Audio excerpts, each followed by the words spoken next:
জন্য অনেক দূর দূরান্ত থেকে অনেকে এসেছে। আমি সংক্ষিপ্ত কয়টা কথা বলতে চাই।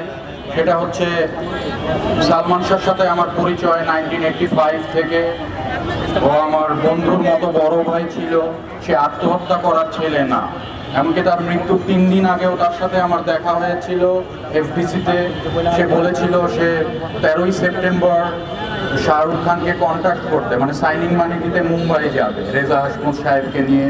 ওই সময় সে খুব প্রাণবন্ত এবং উৎফুল্লভাবে আমাকে এটা বলছিল।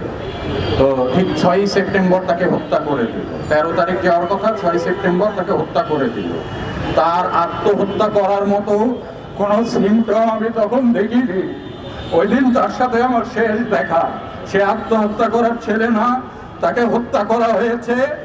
এই হত্যাকাণ্ডের বিচার আমরা চাই। 20 তারিখ মামলা দায়ের হয়েছে, 20 অক্টোবর। এখন পর্যন্ত কোনো হত্যাকারীকে কেন গ্রেফতার করা হলো না? প্রশাসনের দৃষ্টি আকর্ষণ করছি, আসামিদের দ্রুত গ্রেফতার করুন আপনারা। এই জুলাই বিপ্লবের পর একটি বিপ্লবী সরকার আমরা পেয়েছি। জুলাই বিপ্লবে আমি পায়ে গুলি খেয়েছি। এই জুলাই বিপ্লবের পর আমরা ন্যায় বিচারের জন্য আপনাদের কাছে অনুরোধ জানাচ্ছি। ন্যায় বিচার কেন পাবো না? এই দেশে সব হত্যাকাণ্ডের বিচার হয়, সালমান শাহ হত্যাকাণ্ডের বিচার কেন হবে না?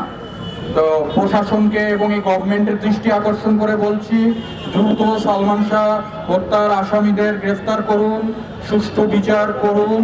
এটা আপনাদের কাছে আমরা দাবি জানাচ্ছি। আমি আমার বক্তব্য শেষ করছি।